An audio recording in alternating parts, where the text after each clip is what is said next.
বন্ধ চা বাগান খোলা নিয়ে রাজ্য সরকার উদ্যোগ না নিলে বৃহত্তর আন্দোলনে নামবে। এদিন বন্ধ মেজপাড়া চা বাগানে পরিদর্শনে এসে একথা জানালেন বিজেপির আলিপুরদুয়ারের সাংসদ মনোজ টিগ্গা।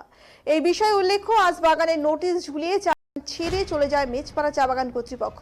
এদিন দুপুরে মেজপাড়া চা বাগানে এসে শ্রমিকদের সাথে দেখা করে সাংসদ। এদিন সাংসদ মনোজ টিগ্গা জানান, রাজ্য সরকার বিশেষ পদক্ষেপ নিচ্ছে না, এই জন্য মালিকরা বাগান বন্ধ করে চলে যাচ্ছে। শীঘ্র বাগান খোলার ব্যবস্থা না করা হলে নামবে বিজেপি বলে এদিন জানান সাংসদ।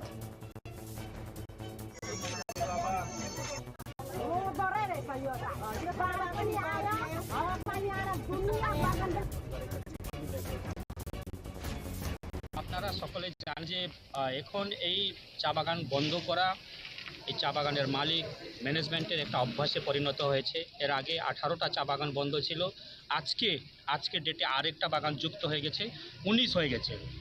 আপনারা সকলে জানেন যে আমাদের এইখানে চা বাগান বন্ধ আছে, আলিপুরদুয়ারে বন্ধ আছে, জলপাইগুড়িতে বন্ধ আছে, তেরাইতে বন্ধ আছে, হিলে বন্ধ আছে। মোট 18টা চা বাগান, আজকে নিয়ে 19টা।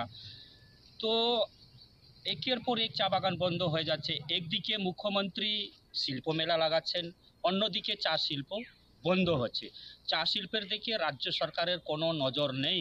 আজকে রাজ্য সরকারের নজর থাকতো তাহলে এইভাবে মালিকরা ম্যানেজমেন্টরা চা বাগান বন্ধ করে যেত না।